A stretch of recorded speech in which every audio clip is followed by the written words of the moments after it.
Hey guys, the Superhero Bibliophiles episode you're about to listen to was originally part of the Superhero Cinephiles Book Club, an exclusive Patreon subscriber show I used to run a few years back. So if you're confused by out-of-date references or comments about the Patreon show, that's why. Now, enjoy the episode.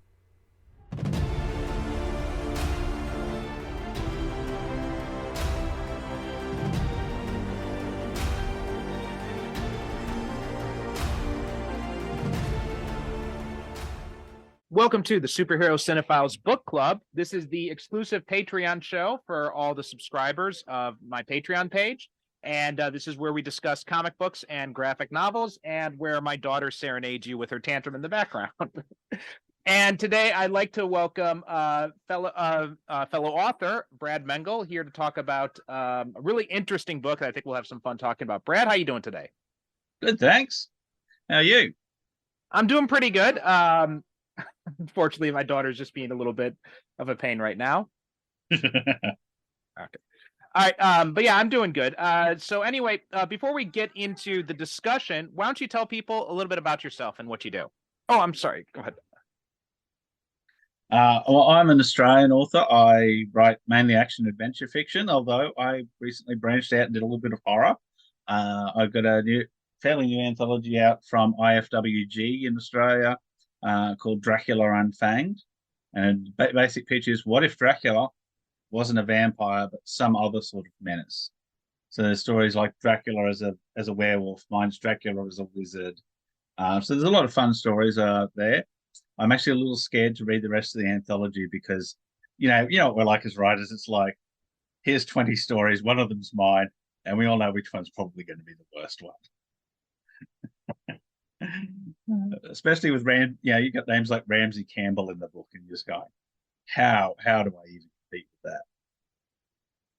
Yeah, I know exactly what you mean. And in fact, I believe, so for anyone who doesn't know, many years ago, I used to do a podcast about writing pulp fiction. And I believe, Brad, you were on a guest on once or twice for that, weren't you? Yeah, just the once, yes. Just the once, yeah. Okay. Yeah. I think it was like the second last one you recorded, if memory serves. Maybe. I mean, like, I've done so many podcasts since then. The Superhero Cinephiles show alone is like 150 plus episodes I've recorded. So it's hard to keep track of stuff these days. No, I understand completely. But anyway, today we are going to be discussing Doomsday Clock, which is it's an interesting book. It's kind of a sequel to Watchmen, but it's also kind of a way to reset the DC universe after the New 52. But at the same time, it's also oddly disconnected from the whole DC universe continuity as a whole. So it's a really interesting book that I was running through all these things when I was reading it last night. But before we dive too much into Doomsday Clock, let's talk a little bit about the background of it and kind of your association with it. So, are you a big Watchmen fan? Yes. I've got my copy of Watchmen signed by Dave Gibbons and I think I am the colorist, John. The color, John Higgins. That's it. John Higgins, yeah. Yeah. They both came out to different conventions in Australia, so I got it signed by both of them. Dave Gibbons did a little cool Rorschach picture going, Brad. So that was, that's sort of like, yes, you're mine forever now. Yeah, so I went through all of the various Watchmen, I guess, franchise. I watched the movie, read the book, I read the Before Watchmen, I read Doomsday Clock, I watched the TV series, I got the companion, and I went through. It seems like DC had this bit of a thing where they were going, all right, what we're going to do is we're going to do Charlton characters like Watchmen.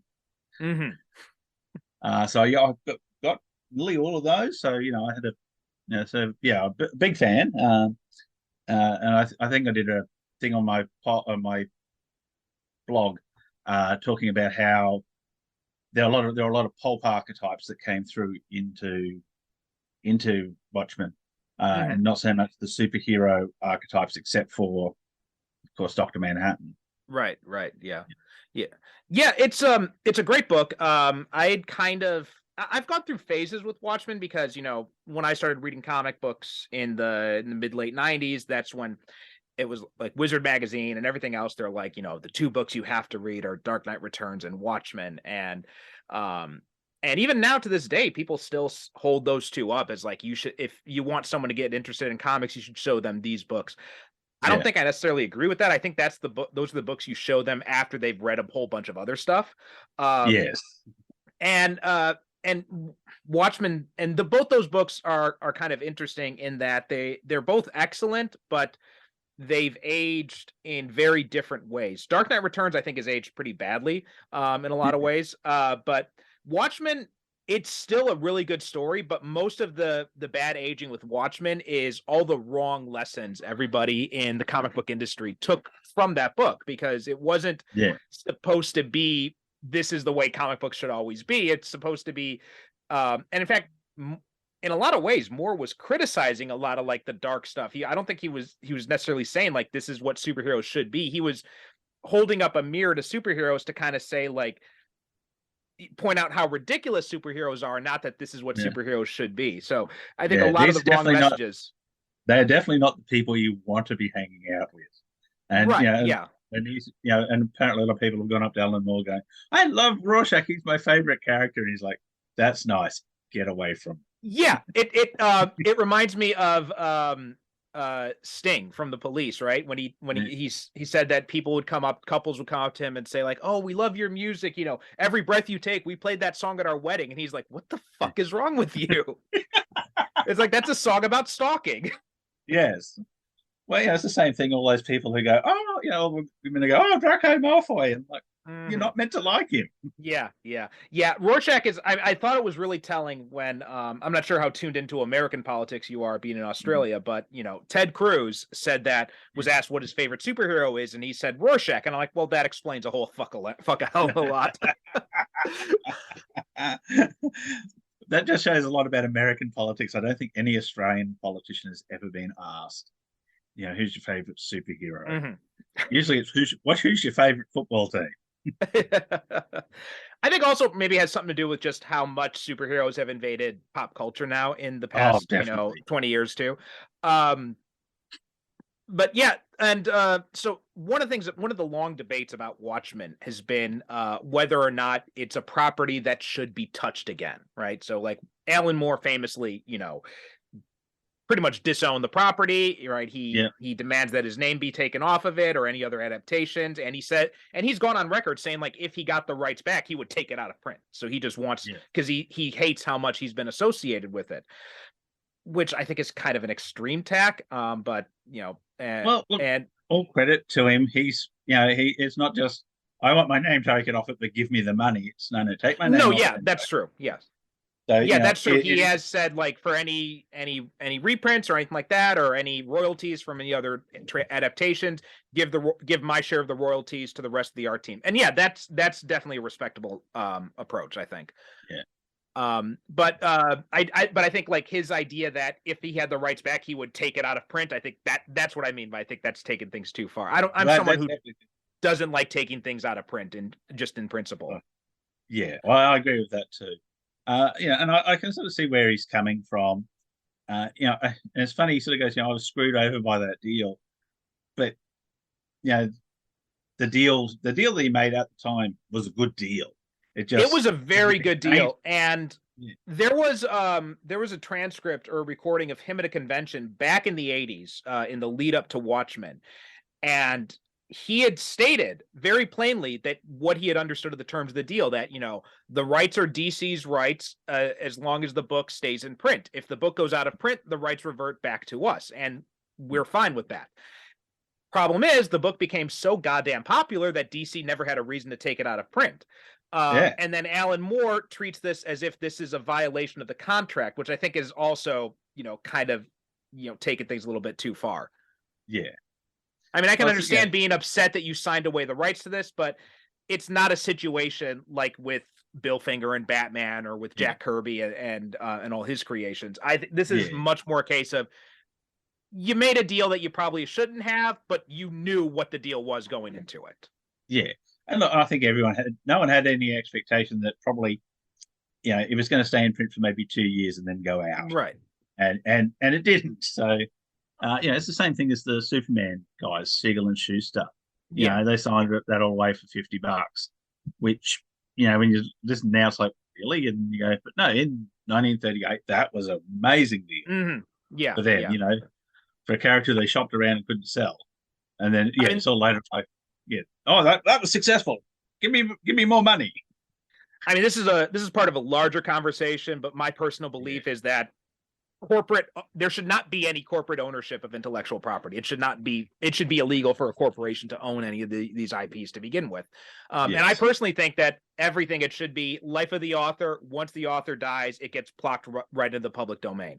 I think that's just my personal thing. And even as an author, I say that too. Like, if my kids want to use my creations after I'm gone, then put them in the public domain, and then they can use the creations in the public domain just like anyone else can. They don't I don't think they should get a right to it just because they're my kids.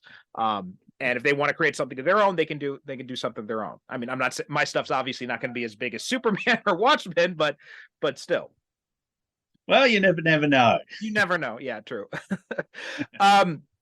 So what is your stance on the whole idea of Watchmen should never be touched? I mean, obviously, you said you've read before Watchmen, you read Doomsday Clock, but where kind of do you fall on that spectrum of whether or not this is something that should be left alone, or if it's something that other creators should be allowed to come in and play around with? I think it's something other creators should be able to come around and play with. It's actually funny. My first novel, Australis Incognito, actually started out as a after Watchmen style pitch. It was like, well, here's the universe of the Watchmen 25 years later. What's it like? And then after I came to my senses and going, well, DC is never going to let me do that. I essentially Watchmen the Watchmen, and made my own characters, and any characters that were original, I used them, and created new characters to be substituting for the Watchmen characters. And then if you read it, you can sort of with that in mind, you can sort of see where it came in, and then I just reset the whole thing in Australia. So because I could. So you can kind of see if you look closely, you can see where the serial numbers used to be. Yes. So, and then and I dropped some characters and changed some ideas, and my big villain changed to a different, completely different character. But if you look closely, there's a character I call the question mark, and it's basically Rorschach. And the idea was it was one of the children of Rorschach's landlady goes, I think I'm Walter Kovac's daughter, and she moves into his room, finds a mask, and becomes the new Rorschach question mark. So that was sort of the idea. The idea is, for me, or anything like this, Doomsday Clock or Watchmen or that, the idea is you should present me something was so fantastic that I run back to Watchmen and I reread Watchmen and go, is that even possible? And Doomsday Clock made me do that, and the Watchmen TV series made me do that, and I never did that before Watchmen. So so that's, to me, that's sort of a mark of like, okay, can you've got an idea, does it work? Let me go back to the book and assess it. I've come around on this idea. Like, at first I was very much in the, Watchmen should be left alone. A movie or something like that is fine, but like doing prequels or sequels or something like that, I thought that was too much. That was kind of my approach for a very long time. And so when I heard about Before Watchmen, I've never read any of the Before Watchmen stuff, so I can't comment on how good they are. I mean, I know there's some great talent involved on some of those books. And you can tell me if any of them are worth reading or not, but I just kind of stayed away from it in principle because I felt like this isn't necessary. I'm not clamoring to see a story about the Minutemen or about Rorschach or about any of them before the events of the book.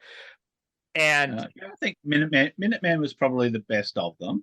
That was the Darwin Cook run, wasn't it? Yeah. Which makes sense. Yeah. The rest you could take or leave.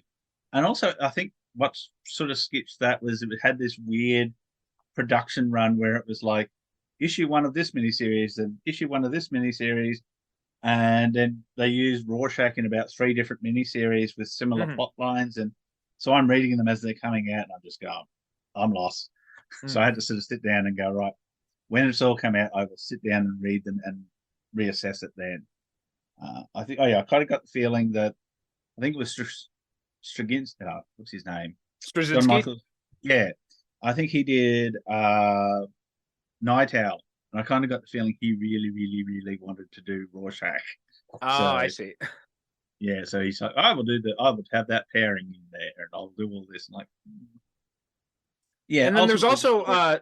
Tom King came off with a Rorschach limited series fairly recently Yeah, too. And I'm not sure if that's I haven't read anything about it, but I think that is picking up from Doomsday Clock, if I'm not mistaken. no, it sort of almost follows more from the TV series. Oh, okay, okay. It's a bit, which was a bit weird. Ultimately, I didn't like that one. It was a bit too out there and trippy, and you know, it, it's a bit again. I've got to sit down and reread it.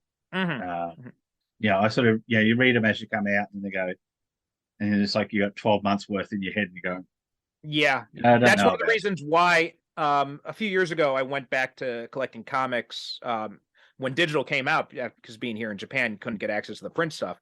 So I went back to collecting digital comics, and I started going back to getting them monthly, but I got to a point where I kept forgetting what was happening in the stories yeah, before, and it just became such a big confusing mess that eventually I just went back to all the trades, and it's much yeah. easier to follow now as a Oh, result.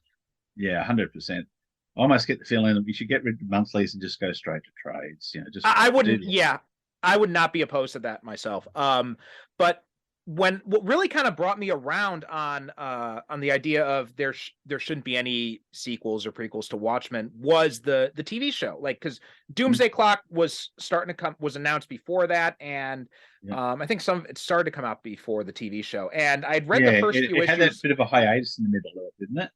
Right, yeah, yeah. There were some delays with getting it out, um and I was mostly interested in it just because I'm curious to see. I wasn't so much that I liked the idea, but it was more I was curious to see, like, how are they going to do this with using Dr. Manhattan to kind of reset things after the New 52 and with the rebirth stuff, which had been hinted at, all the way back in the DC Rebirth special, and then there was the Yeah. Batman Flash crossover, the Button, that was supposed to tie into it, but then didn't, although it was a good story in itself. And then there was Although, also oddly enough, I didn't read those two. I didn't read the Rebirth special or the Button. So I sort of went, and I went, all right, the Doomsday Clock's going to be a big full one. All right, yeah, I'll get that. Yeah, I mean, it was weird because they kept teasing these ideas. Like Rebirth teases Dr. Manhattan, and then Yeah. you've got the Button where they find, the comedian's button, and that lead. But it was mostly, and it was a good story. Don't get me wrong, it was a really good story, but it didn't really have much to. It had a very tenuous connection to Doomsday Clock at best. Yeah. It was just more of a Flashpoint story more than anything else. And then you also had the whole idea in the Superman books in the Rebirth era where there was this the Mr. Oz character who was also supposed to be tying into it, and then it ends up being Jor-El, who was presumably plucked out by Dr. Manhattan, but it was just this really weird story that didn't really quite land very well. And I wonder how much of this was stuff that was supposed to coincide with Doomsday Clock, and then it's just the delays on it kind of Yeah. caused everything to be muddled, or what. I'm curious about what the behind the scenes stuff was. But Yeah, I think there was a lot of behind the scenes stuff and it yeah, just didn't gel.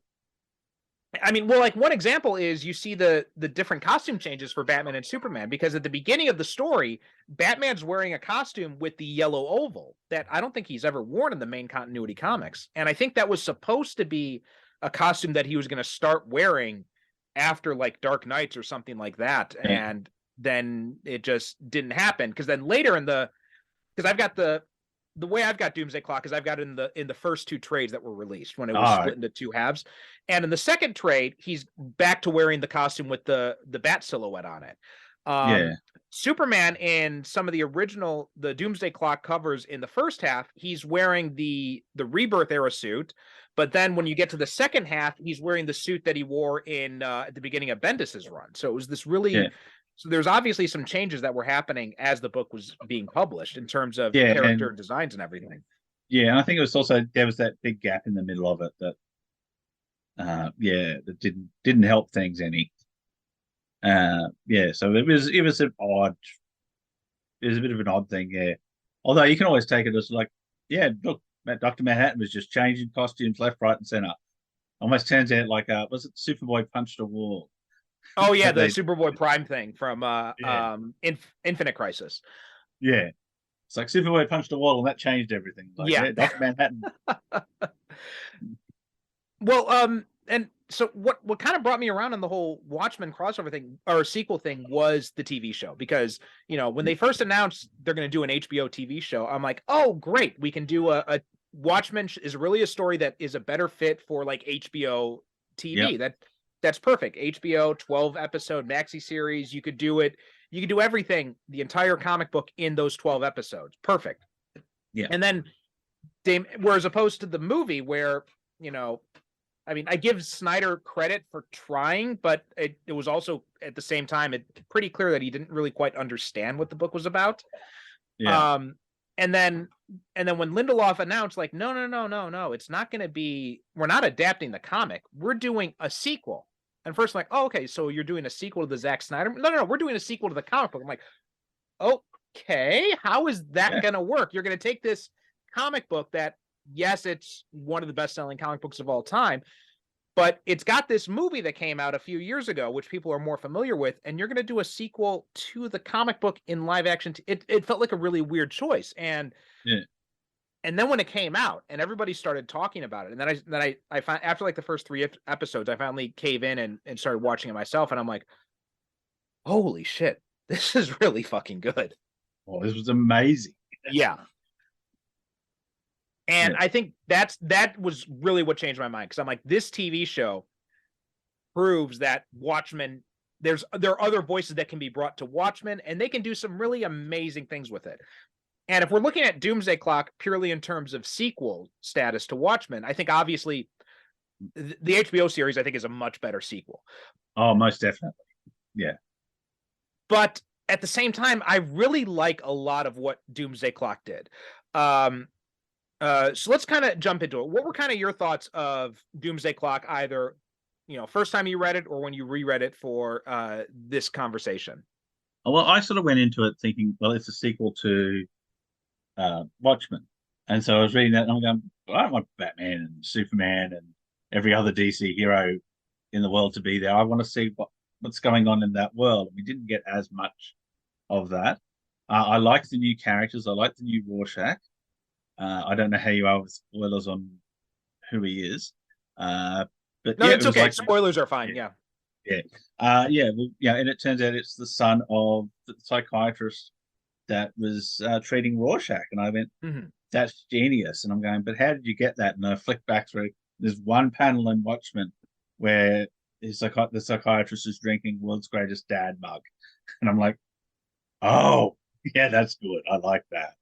I like Mime and Marionette, who were Punch and Julie from the old Charlton comics. That's something I'd really like to see. If you're going to do expansions of the Watchmen universe, more characters based on those Charlton characters. You're probably getting a bit past if you're doing it in real time, you're probably getting a bit past the point where you could be using some of them realistically. So for that, I liked the idea of the Superman theory, and effectively, Manhattan's going, look, I'm bringing all this distrust. I'm creating distrust of superheroes. I almost felt like that's what he was doing. I don't know if it was necessarily the goal, but that felt like he was doing. So I read it and I'm going, I don't like it much as there's some really good ideas. I like the Watchmen stuff. I like the Superman theory stuff, but it just felt like it was a bit of a weird mash. And then when I went back and reread it, I knew what I was in for. And I went, okay, that's a bit better. I can see. And as you said, it was an opportunity to reset things, and that worked. That worked really well when I looked at it from that point of view. Yeah, it's interesting because I think we have some opposite opinions here. Because I actually wasn't very keen on Mime and Marionette. It's not that they were bad characters, but it's just I had trouble kind of trying to reconcile mime, especially his invisible weapons, because that felt like it felt a bit out of place from everything we knew about the Watchmen universe. And I'm just trying to figure out, I'm like, and I kept, and I'm not sure if I missed something. Did we ever get an explanation behind why those things are invisible? No, actually, no, we didn't. I guess it was the DC part of my brain going invisible weapon, of course. Yeah, and I think that's what threw me off a lot, because I'm like, okay, I can understand it if they're from the DC universe or if he gets these weapons in the DC universe, but they're just invisible weapons that exist in the Watchmen universe, and that took me out of it because Yeah. yes, there was some fantastical stuff that happened in the Watchmen universe, right? They have electric cars and all that, you Yeah. know, they've solved the energy crisis and all that kind of stuff. But still, there's no explanation as to how he has these invisible weapons. And even just like one line of dialogue about some invisible technology in one of the flashback scenes when they meet Yeah. would have been fine. But not having that explanation really kind of detracted me, pulled me out from those two, because it felt like we're inserting this kind of DC, comic booky stuff into the much more grounded Watchmen stuff, and it felt like a big disconnect for me. Yeah, I can see that now that you're saying it. But at the time, I just went, okay, let's run with it. I felt the same thing when I first read it too, because I didn't really pick up on that the first time. But the second read through, it just kept sticking out in my head every time he used the invisible gun or something like that. I mean, invisible one would be cool. Now, as for the Superman theory, I like it in here's where one of the problems comes in with this series, where as a story, it works great. I think it's a great idea in the story, but this is also supposed to be in the context of the larger DC universe that was being published at the time. And yeah, I don't think it got carried much of it. Yeah. Nothing. This comes out of the way the way that Doomsday Clock presents it. It's like this is something that has been building up in the background of the DCU. But there's no mention of that in any of the books that I was reading, at least, especially not in the Superman books. So that just felt really disconnected too. If you're going to have this massive plot point that's such a foundational part of this story that's supposed to have been happening in the universe, but at the same time, you want this book to be part of the universe where this stuff is never mentioned. Yeah, that was a bit of a disconnect. I admit I wasn't reading too many DC series at the time this came out. And I think it was also at the time they were supposed to be introducing the 5G. That's right, yeah, because they mentioned Dr. Manhattan when he's looking to all the futures, he does mention like Earth 5G or something like that. Yeah, and and that sort of died. I think when the DO went, they just went, yeah, we're not doing that now. So I believe so, yeah. Yeah, it almost feels like Doomsday Clock is sitting in its own separate bubble universe. Well, it does and it doesn't, because there has been carryover from it, mostly with Superman and with the JSA stuff, because now we have the Justice Society is back, and I don't know if they've done anything with them since then, but at least in principle they exist again in the DC universe. And obviously with the Superman stuff, right, the Ma and Pa Kent are alive again, so there's that whole thing.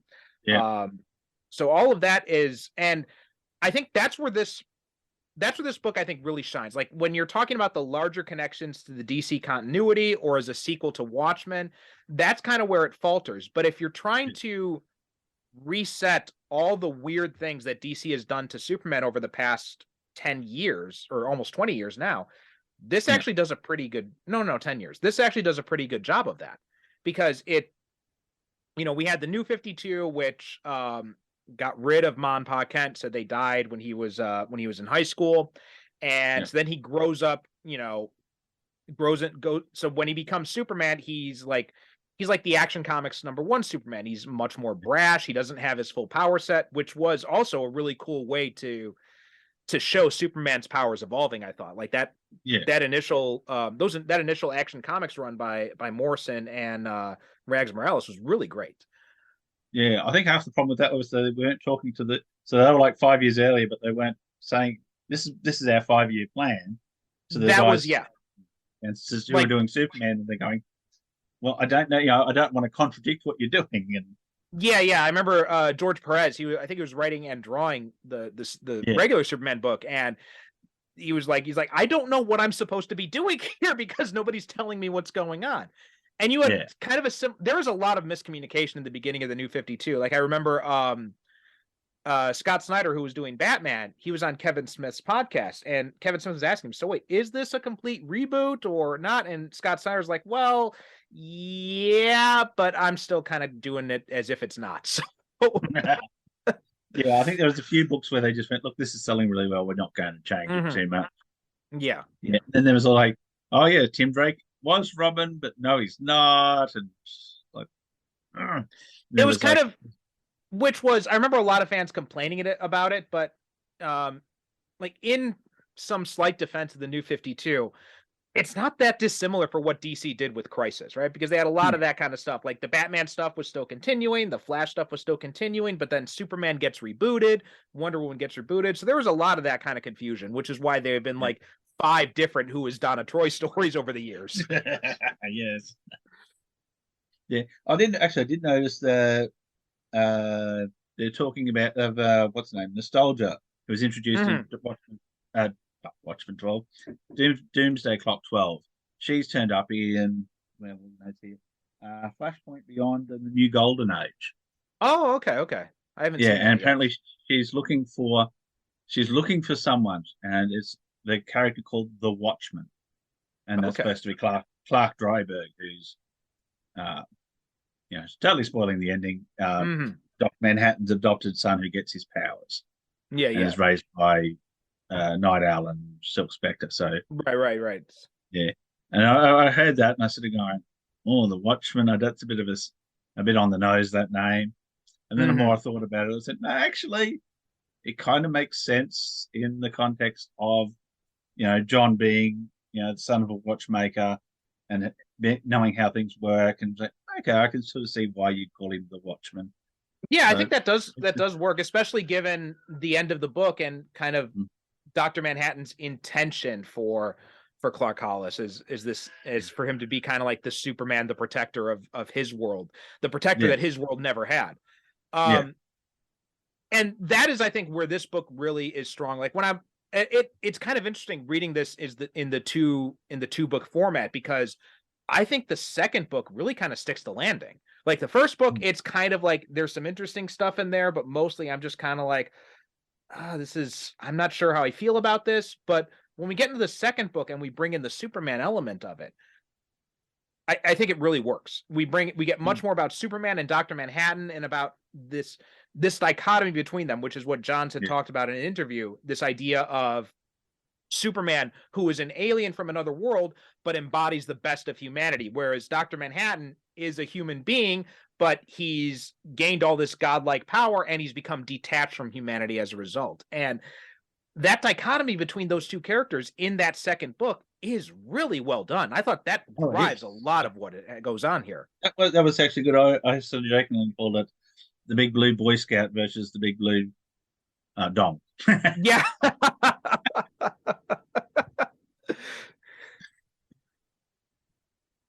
I mean, that stuff was, and I think there was the one thing when Black Adam says to Superman, I made sure to make a note of this, where he calls Superman a glorified firefighter in a cape, and I thought that was a really good line. That's a great line, actually. And he's not wrong too. Like, and there's this ongoing question, and my buddy Anthony Desiato, he hosts the Digging for Kryptonite podcast, and one of the things they've talked about a few times on that show with some of his guests is like this idea of how much should Superman do? Like, where does his responsibility begin and end? To, like, should he be going around deposing dictators? Should he be, tossing nuclear weapons into the sun or anything like that? And it's like, and this book wrestles with that question in some interesting ways, I felt. How about you? Yeah, that's a good point. My favorite Superman story is they adapted as a movie, Superman versus the Elite. Yes, yeah. What's so funny about Truth, Justice, the American Way? Yes, yeah. Yeah, and the Elite's coming in like, yeah, we're proactive, we're gonna tackle dictators, and at the end, Superman says, "Oh, you want to see what I'm really like?" And everyone's going, "Yeah!" And then Superman just comes out and he's just brutal, and everyone's going, "Oh, we may have made a mistake." Yeah, yeah. Yeah. So I think it's always how much power should you really, power corrupts, absolute power corrupts absolutely. Hmm. And I think you've always had Superman going, look, I don't want the power, I don't want that because, I just want to help people. Uh, and I guess also if you do that, you sort of, I guess, the world outside your window, you want the DCU to be roughly connected to, what Right. could be happening now. And if you lose that, Superman's now a dictator has taken over and he's the God Emperor of America, and you're like, well, that doesn't jive. Hmm. Apparently, having Lex Luthor as president did work because we had Trump. Oh, everybody always makes that connection, but I push back on that connection because I mean, Luther's actually a pretty smart guy, and Trump is he's just a fucking moron. And like I get the sense with Lex Luthor, like especially in that President Lex stuff, I get the sense that he was really trying to do the right thing. He was I mean, he's his idea of what the right thing is kind of warped, but it wasn't always Yeah, about self gratification. I mean, there was the Joe Casey run of Adventures of Superman. They touched on some of that kind of stuff a lot, and when I think about like my ideal version of Luthor, I think it might be that one. And also yeah, in this story too, taking it back to this story, I really like how they use Lex in this too, because yeah. you do get the sense of him as being, a guy who is a little bit twisted, but genuinely has good intentions. It's always funny how close Lex and Batman are Mm-hmm. in a lot of ways. I've always been thought it's really weird that people haven't actually done more Lex versus Batman stories, but Yeah, yeah. yeah, I guess it's probably wouldn't necessarily work all the time, but it would be they're very similar characters. With it's almost like the two sides of the same coin. Mm-hmm. It's like this is what Batman would be like if he didn't have good parents. Yeah, yeah. I He's mean, I think again, digging for kryptonite, one of the guests that they had on recently, they had mentioned, I can't remember the guy's name, but he had mentioned that Lex Luthor, he was drawing that comparison between Luthor and Batman. He said, Lex Luthor's basically Batman without with a different upbringing. And I'm like, oh my God, he's right. That yeah, actually, that's a really good way to look at. And yeah, every time I've seen Lex and Batman interact, it's always been very interesting, and I've always wanted to see more of it. So yeah, I think you're right. I think that would be a great pairing. Which does bring me to something interesting that happened in this, because Ozymandias, he has that moment when when they get to the DCU and he says, I'm looking for the two smartest men. And he's like, and those two smartest men are Bruce Wayne and Lex Luthor. Now I understand why you would. Yes, Bruce Wayne would obviously be like one of the smartest men, but the thing that took me out with that is like that's not Bruce Wayne's public persona. So, yeah. Well, yeah. Actually, that is a bit odd. I almost would have thought you would have went. Yeah, Batman is the smartest. mm. Yeah, That would have made him a lot more sense. But I guess they had yeah. to have him go up to Bruce Wayne in some fashion. So Well, yeah, you can't find Batman that easy. yeah, yeah. There's some things that happen in this book because the plot needs it to happen. The fact that they have to go find Bruce Wayne is one of them. Also, when Rorschach goes in and he goes in, and he's eating the pancakes, and then Mm. he's able to find the secret entrance to the Batcave, and it's not locked or anything. That's another thing where the story just needs this to happen, type of thing. Yes, yes, yeah, yeah, yeah. So that was but any story's got to have things have to happen. So, Mm-hmm. but yeah, there's ways around it. It's like, all right, what's the quickest point to get me there? Right. Yeah. Yeah. But I did love again that second half, like and also the whole stuff about the metaverse and this Mm. idea that it's kind of funny because back in the 90s, Morrison and Wade had tried to introduce the concept of hypertime as kind of a way to explain all the screwy continuity in DC Comics. And at the time, readers were like, this is really confusing. We don't get this. We don't like this. And then hypertime just kind of like faded away into the Yeah. background. And then you look at what Jeff Johns is doing here with calling it, there's the multiverse, but then there's the metaverse, and everything in the multiverse comes out of this metaverse where things are always changing. So Superman appeared in 1938. He joined the Justice Society, but then it shifted, and now he becomes Superman appears in 1956, and he joins the Justice League instead. And then the Justice Society stuff becomes its own Earth. And in 1956, that becomes its own Earth, and New 52 becomes its own Earth. And it keeps changing, and it's spinning off of this metaverse, this core, which when you think about it, that's basically hypertime. He found a way to make hypertime work. He just gave it a different name. Yeah. And I noticed those dates were like, oh, this is when the first comic came out. This is when the Superman TV series came out. This is when the Superman movie came out. And so you sort of had that rolling. This is when like the Man of Steel miniseries came out. Yeah.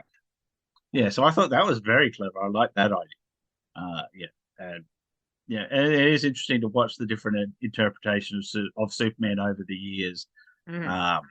I didn't know about the one year where they're going, oh yeah, here's Superman and his brother Colin. I'm like, what? Where did he come from?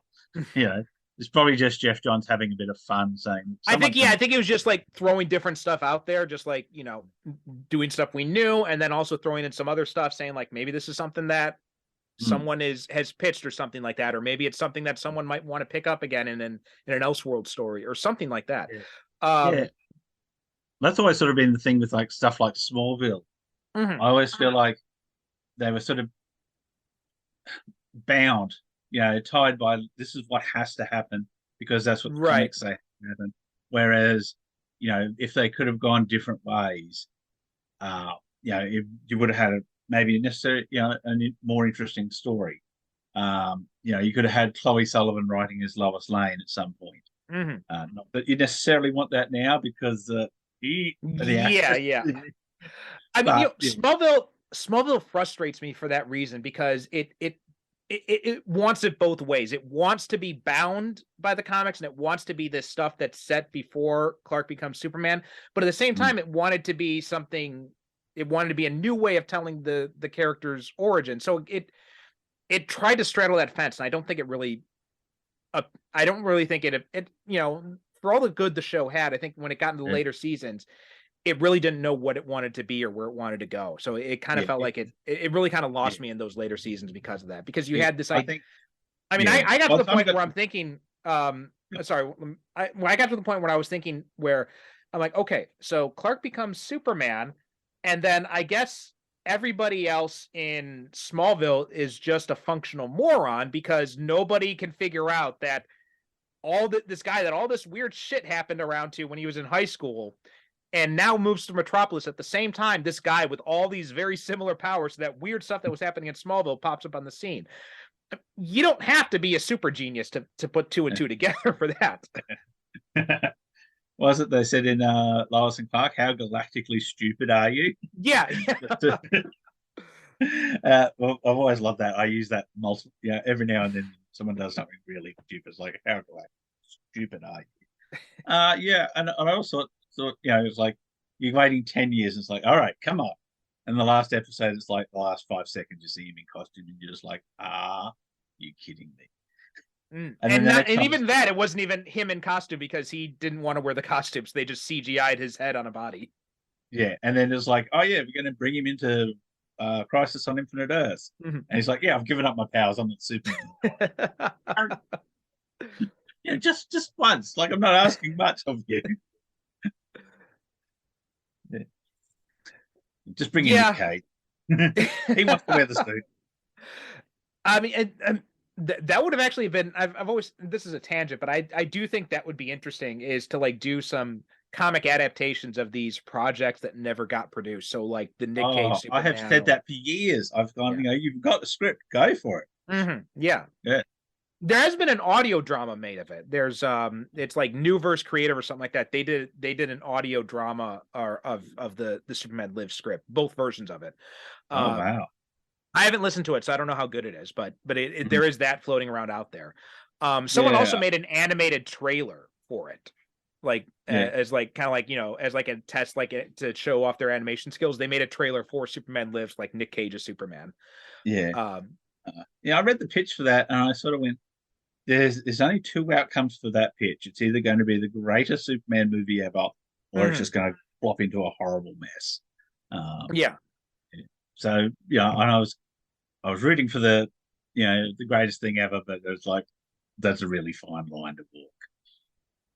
Now, another thing that didn't kind of work for me is I had trouble kind of putting Ozymandias's plan together, trying to figure out how this all hangs together, because the way it's presented in the book, it seems like this is his first visit to the DCU, and yet he says that he's been engineering all this stuff about the Superman theory and the whole thing with Poser and all that, and it doesn't feel like he had enough time to do all that within the confines of this book. So this again feels like an instance of something that probably should have been brought up in another book previously, but it just wasn't. Yeah. Well, I think Ozymandias, we've sort of established that he lies. He said, "Oh, I've got brain cancer. I'm dying. Help me." To Rorschach, and he's going. Rorschach goes, "All right, I'll help you." Oh yeah, I never had cancer. I was never dying. I was just manipulating you to get you to help me. Yeah. So maybe he had done multiple visits we just didn't know about, but yeah, it did feel a bit weird. It wasn't. Yeah, I mean, I think they should have made that part more clear. Like, go ahead, tell us, say something, have some flashbacks to something about him having made visits before, instead of this weird thing where they're trying to, again, maybe this was something where stuff was changed at the last minute, or stuff didn't get added in before, or something like that. I'm not sure, but parts of it did not work out so well together. Well, Ozymandias just did it 35 minutes ago. Yeah. But I do love this, this idea too, that of the whole DC universe, the whole metaverse being created around Superman. And again, this brings back that whole hypertime idea where the DC universe is constantly reinventing itself and bringing Superman into the modern day because it needs Superman, right? This universe can't exist without him. I thought that was really, it's very meta. Like, I think metaverse is a very good name for this. It is a very meta concept, and and I know maybe that doesn't sit so well with some readers, but I thought this was a really cool way to explain a lot of the inconsistencies in DC continuity. Definitely, yeah. And I really like that idea. And it's a way of saying, look, everything mattered. It mattered. Then we changed it, but it still mattered because, you sort of have to have this constant reinvention of Superman, because, otherwise you start getting into the, Superman's an immortal alien, but everyone around him isn't. How does that even work? And right, yeah. And I did like John Byrne's take on it in Superman Batman Generations. But I never read that. What was that? What was his take on it? Well, basically, Superman's an immortal, and it was basically people die. Batman becomes a definite legacy character. Bruce retires. He then Dick becomes Batman. Dick dies. Bruce Jr. is his Robin and becomes Batman, and then it just goes on through. And then we discover that when Bruce retired, he actually went and took over from Ra's al Ghul and became immortal also. And then he sort of went and ruined it by doing Generations. Generations 2 was okay. It focused more on, it was Batman and Superman through the years.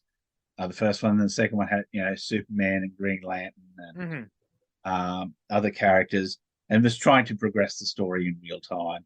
And then he did the third one, which was just bizarre because it jumped in centuries. And I'm just like, this doesn't make, you've undone everything I loved about the first one. Byrne kind of has a tendency to undermine his own legacy in a lot of cases, it seems. And the Batman Captain America crossover was set in that same universe as well. Oh, okay. Which I've sort of loved. Golden Age Batman and Golden Age Captain America. What's not to love? Oh, okay, cool. I've never checked that out. I should read that at some point. Now, one of the things too I like about Doomsday Clock is, again, this is that whole hypertime thing, because the whole idea was like hypertime is a sentient being in itself. It's conscious of what's happening.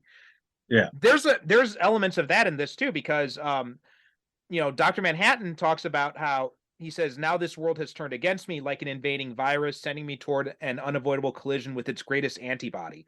So like this idea of like all these, the metaverse keeps trying to stop Dr. Manhattan, like first with Kid Flash, and then again with the Legion and Superman, all these things, like the metaverse is reacting and trying to defend itself against Dr. Manhattan because it sees it just like a human body would see a virus. I thought that was brilliant.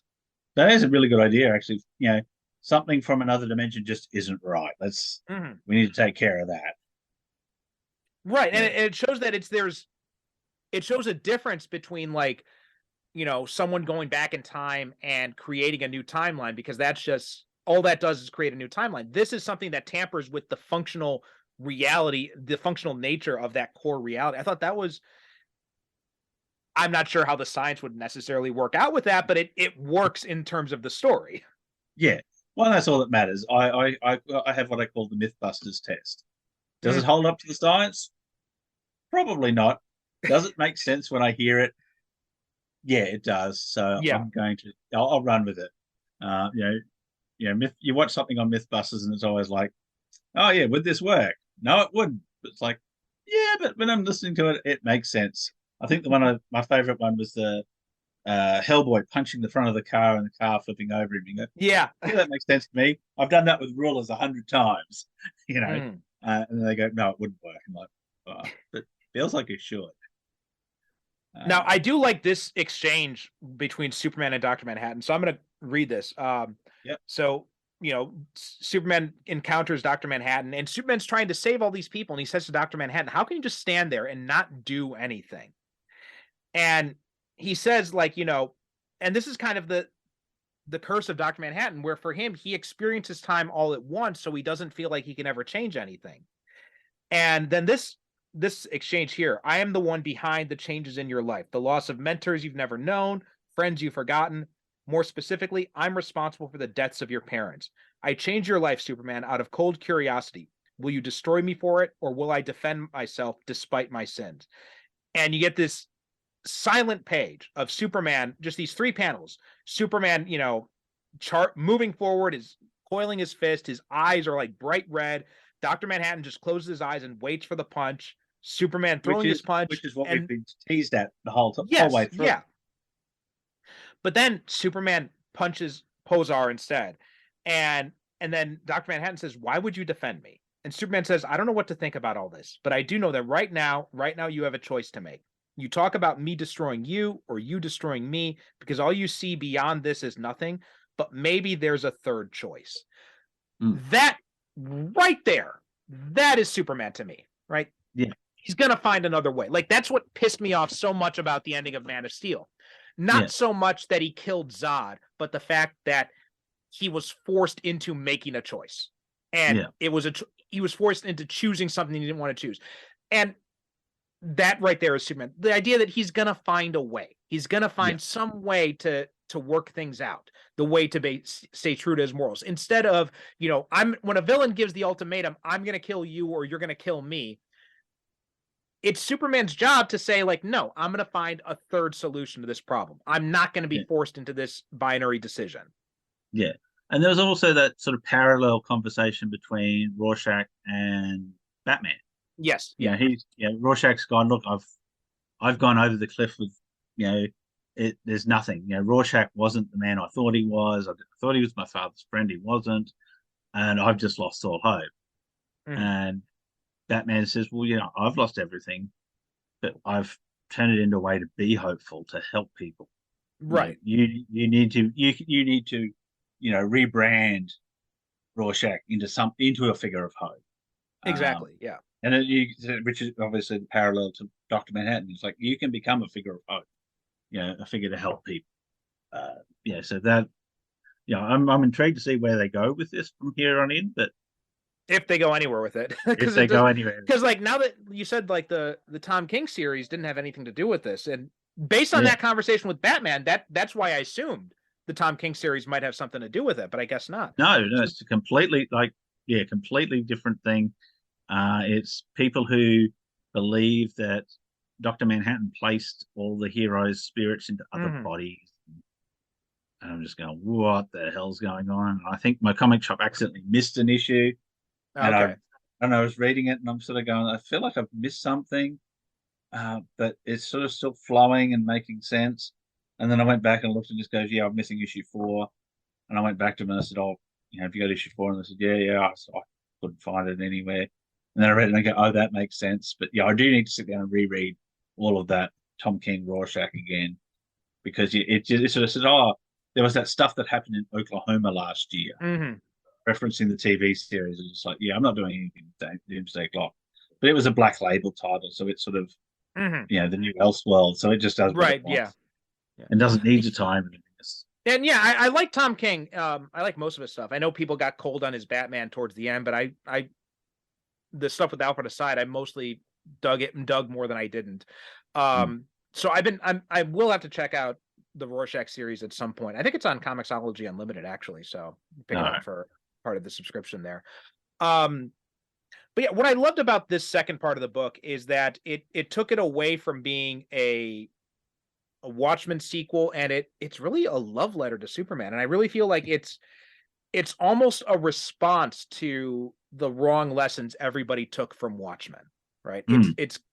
I really feel like, and it would be, I know he never will.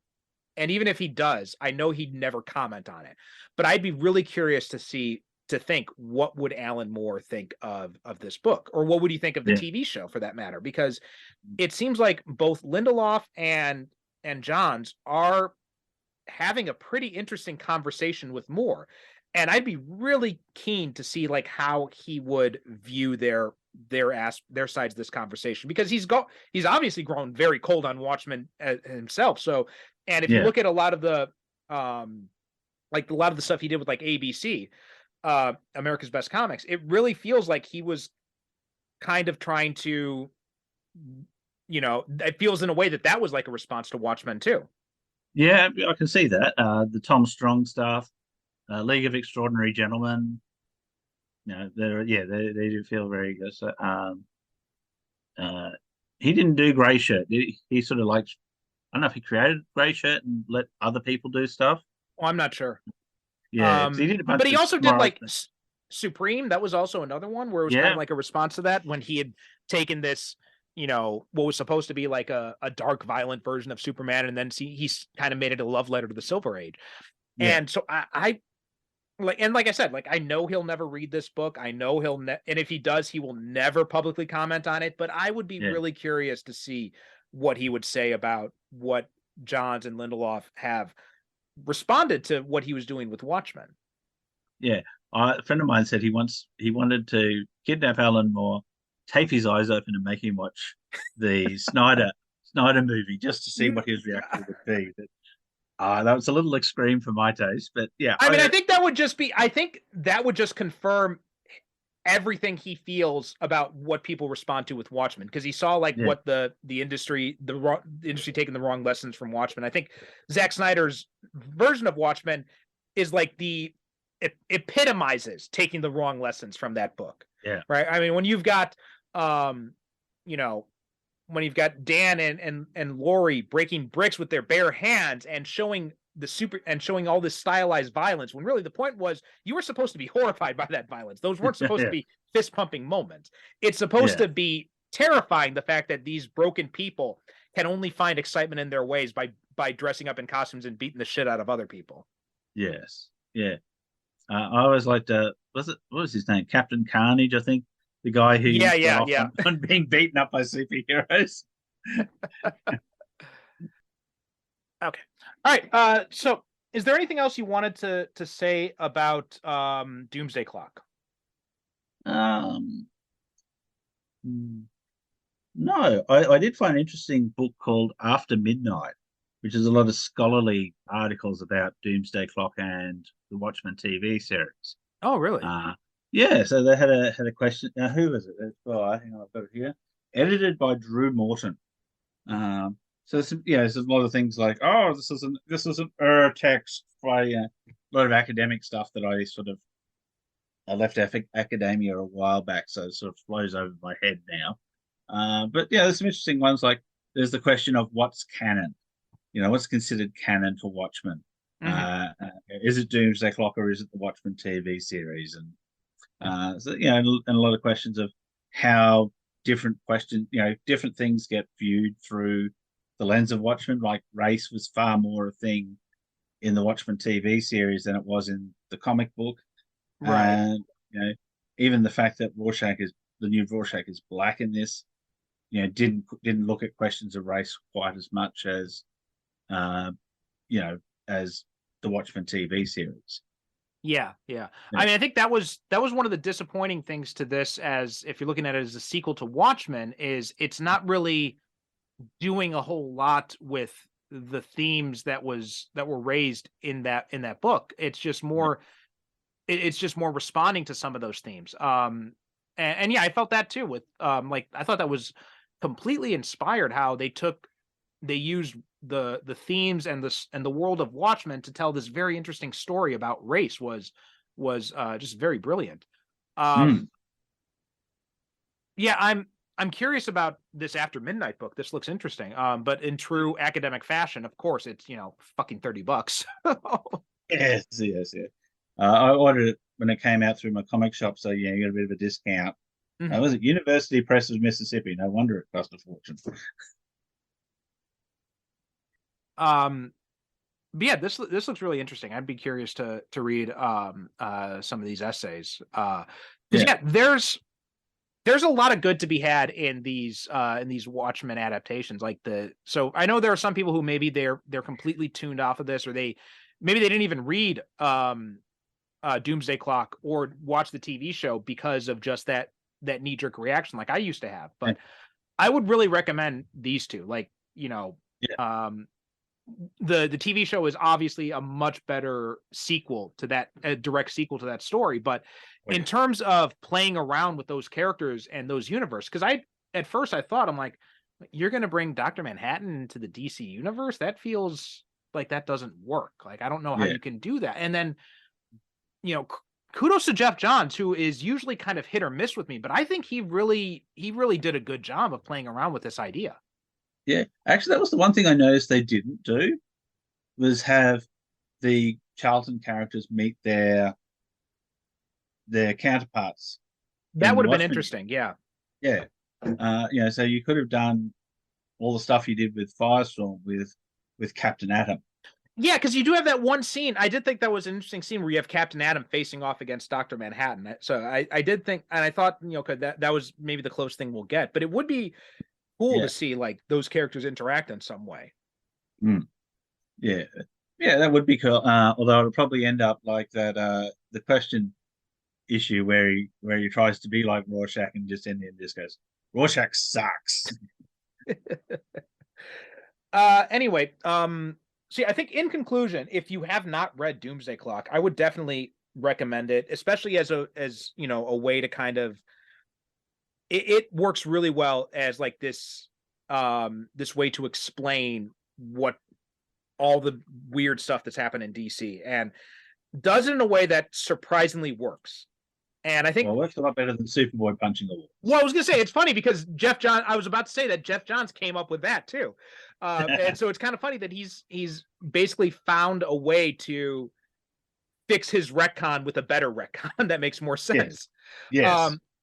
And I do think it's interesting that it was Johns who did this, because if you told me that there is someone who is going to clear up DC continuity using a Hypertime-esque explanation that works and also feels sufficiently weird enough, my answer would have said, oh, Grant Morrison.